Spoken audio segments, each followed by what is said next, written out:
you doing, everybody? So I'm on my way to the range now. I end up going pretty late due to my schedule. I work second shift, so I usually go when I get out of work. Don't really have too many opportunities in the daytime. Got 2 kids and 1 on the way, so the days, as you'd imagine, they get pretty busy.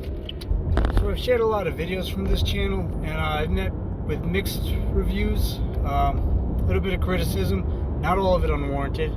So some of the criticism is about kind of the camera angles and the cuts, and I totally understand. I mean, part of it is I'm new to the sport, and I'm new to putting these YouTube videos up, and I rather enjoy it. Another part of it is too is I got the video editor app, and it's kind of really fun to use. I do really enjoy it. So I might have went and had a little too much fun with the video editor app. Some of the criticism is you can't judge how I'm really doing because of the cuts and the edits, which is 100% valid. I see that now. I can't go and post things online soliciting people's advice if they can't really judge what my performance is. So totally hear it on that front. So I mean, I plan on addressing that and altering the format of the videos. Also, I plan on sharing things differently. So a lot of the videos I put up where it's going to be training, or I feel like I want to edit it out, then I won't share them to the groups I was sharing to them before. They might just stay on the YouTube page. So that also led me to realize I made this YouTube page and this Facebook page about the practical shooting, and I did put a blurb out, I believe, on the Facebook, but this video right now is basically going to serve as a letter of intent. Like, why did I put these videos up? What's the point? Why am I sharing this? And pretty much I want to, so let me back it up a little bit. I got into practical pistol or USPSA a little over a year ago. This would have been my second season had it not been for COVID. So I want to chronicle basically my journey. I have a personal goal to make Grandmaster, and I'm gonna make Grandmaster. It's just a matter of time. It's level of participation, and I'm getting as much as I can without sacrificing family life or work and anything else. And that's what the channel is supposed to be about. And I really at first just intended to post up match videos. I would just take my match videos, put them up, just like basically every other shooter does. COVID kind of threw a monkey wrench on that, and in lieu of that, I started doing a lot of the dry fire videos. And dry fire can get really boring to watch. I enjoy doing my dry fire, but it does get boring to watch, so I thought spice it up, and that's where the criticisms came in. So that's basically what I'm doing with this channel. I just want to chronicle the road to master from how I started and to where I end up. And it's also pretty cool to go back into your videos and just kind of see your progression. Like, I'm not like a GM, but I'm way better than I was when I first started a year ago. And I can put the videos side by side, and it's a noticeable difference. That's another thing I want to put out right now. I am by no means a Grandmaster. Not even close. I am unclassified right now, but I think at best a high C. If I'm being totally honest with these guys and myself, at best a high C. So I was hoping to get classified this year, but again, COVID did what it did. I enjoy shooting USPSA. I really enjoy it. I've said this before in other videos, and I'll just say it one more time since I'm just here talking. If you are in law enforcement or the armed services or security, if your job involves a firearm, I think it's probably one of the best things you can do as far as training.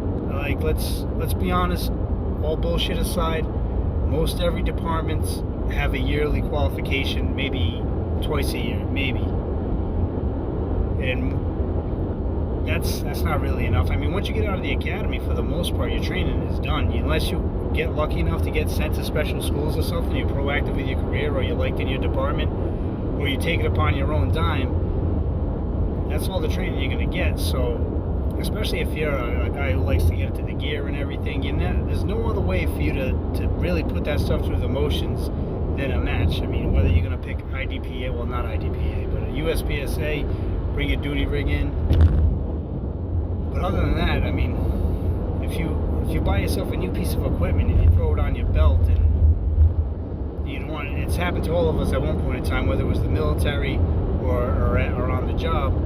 You buy a new piece of equipment, you stick it on your belt, and you think, oh, you know, it's so cool, look, that looks cool, and then you try to get out of the car or the Humvee, or you try to do this, or you jangle something, and all of a sudden that new piece of equipment is nothing but a hindrance.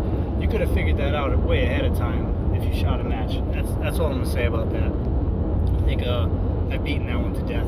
So going forward with these videos, how I'm going to approach it is, I'm definitely gonna, so I got Coach's Eye. If none of you guys know what the Coach's Eye app is, it's pretty cool. It allows you to do a lot of stuff in video to break down slow motion, animation on video as far as highlights and arrows and things like that.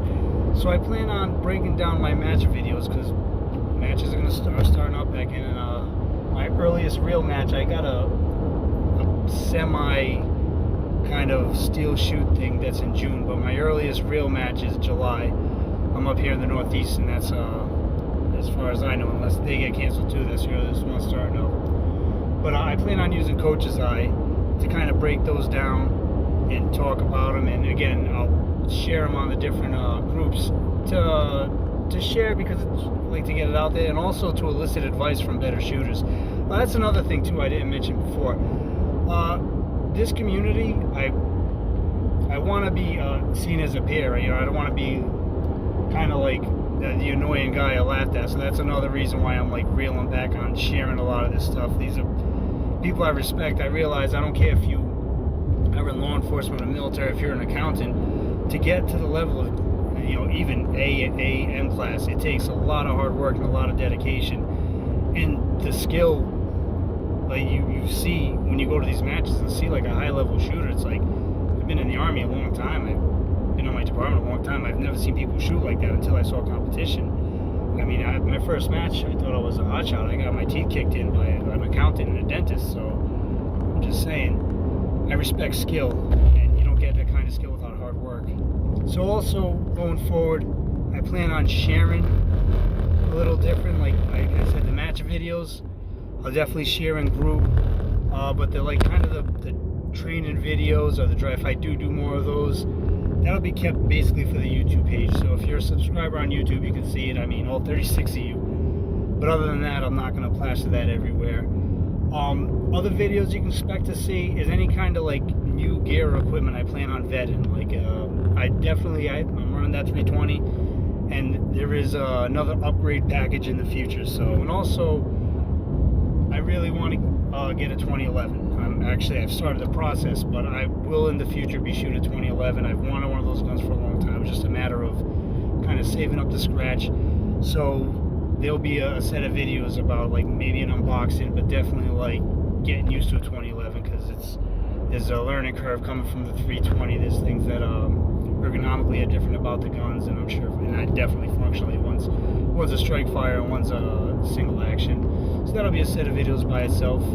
And then any new gear that comes along, I test. I'll not a review, because I don't feel like I'm qualified enough to give reviews. Especially reviews are weird, because it's kind of what your personal opinion is, or how you might feel in something, and it's all through the prism of how you view things, and maybe how I view things or how one person views things isn't great.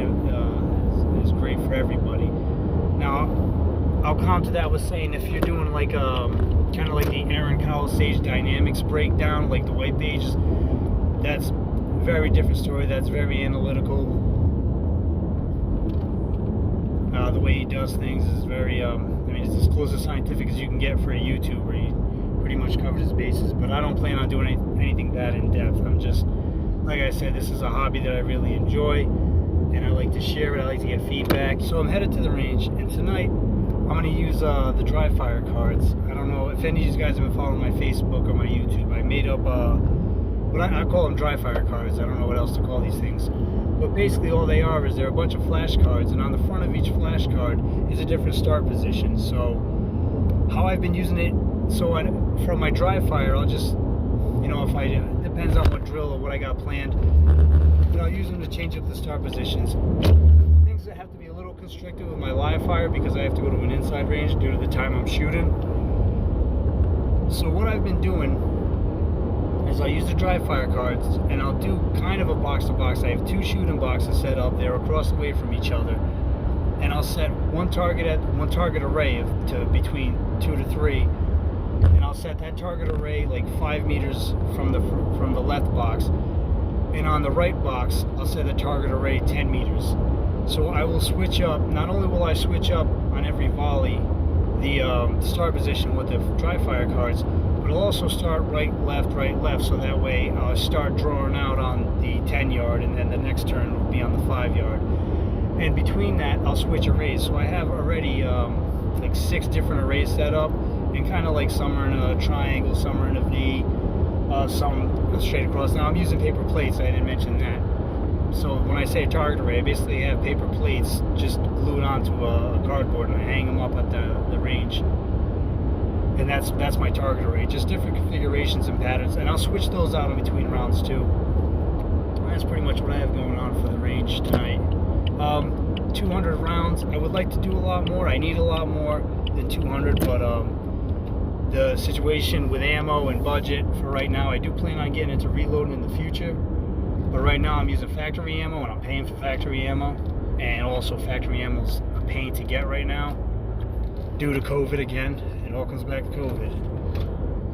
So I'm doing about 200 rounds, and the goal between that, now I could be fucking not, I could be totally out of my ass right now. This could be the dumbest thing ever, but it feels like it's the most kind of evenest way, I guess, to say that I could get training. There's so many things to train on between your start positions and moving and all these things, and there's isolation, and everybody's in, like, not everybody, but it helps to break things down and isolate. I want to work on this, and I've been doing that for almost 2 years now, and now it's like there's only so much isolation and so much of running the same drills over and over again that I can do. Like, I need to change it up. I need to see, how things are going to work outside of isolation.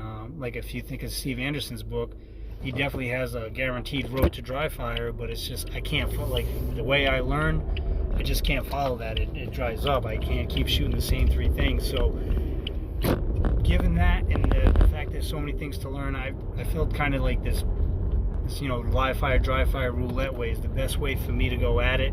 This isn't a forever thing either. I don't plan on doing this for the rest of my shooting career. I plan on doing it for as long as I do it until, something better comes around, or another breakthrough, or, eventually I want to take professional classes too, but that's all in time.